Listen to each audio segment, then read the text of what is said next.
The succubus that almost took my life. Doug sat in the dimly lit room, his hands trembling as he recounted the story of his near-death experience. It had started innocently enough, a chance encounter with a woman named Dree. She was beautiful, seductive, and impossible to resist. But what began as a passionate affair quickly turned into a nightmare. The seduction. Doug had met Dree at a bar, her magnetic presence drawing him in like a moth to a flame. She was everything he had ever wanted: beautiful, confident, and utterly captivating. Their affair began quickly, a whirlwind of passion and desire. But there was always something off about Dree. She would whisper strange words during their intimate moments, words that sent shivers down Doug's spine. She would leave strange symbols drawn in the corners of his apartment, symbols that seemed to glow in the dark. Doug tried to brush it off, chalking it up to Dree's eccentric personality. But deep down, he knew something wasn't right. The curse. When Doug tried to end the affair, Dree's demeanor changed. The charming, alluring woman he had known was gone, replaced by someone cold, calculating, and vengeful. "You think you can just walk away from me?" she hissed, her eyes blazing with anger. "You're mine, Doug.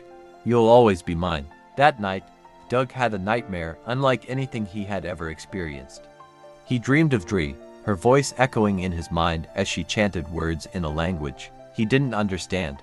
When he woke up, he felt different, heavy, drained, and utterly powerless. The descent. The curse took hold quickly. Doug's life began to unravel. He lost his job, his friends, and his sense of self. He was plagued by nightmares, his sleep filled with visions of Dree and the dark symbols she had left behind. But the worst part was the lust. It was all-consuming, a constant ache that no amount of physical intimacy could satisfy. Doug found himself drawn to women who reminded him of Dree, women who exuded the same dark energy. But no matter what he did, the ache never went away. The awakening. It wasn't until Doug hit rock bottom that he finally sought help. He reached out to a spiritual counselor, who confirmed his worst fears: he had been cursed by a succubus. The counselor explained that Dree was no ordinary woman. She was a succubus, a demonic entity that fed on the life force of her victims. She had used dark sexual magic to bind Doug to her, creating a spiritual tie that drained his energy and corrupted his soul. The battle for freedom, breaking the curse, wasn't easy. Doug had to confront the darkness within himself, renouncing the ties that bound him to Dree. He fasted, prayed, and sought deliverance from the curse. The aftermath. Now, Doug is a changed man. The curse has been broken, but the scars remain.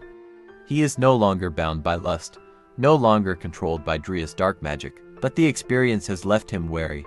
He knows now that darkness exists in the world, and that some people wield it like a weapon. He has learned to trust his instincts, to listen to the warnings of his higher self, and though the memories still haunt him, Doug is no longer a victim. He has reclaimed his life, his energy, and his soul.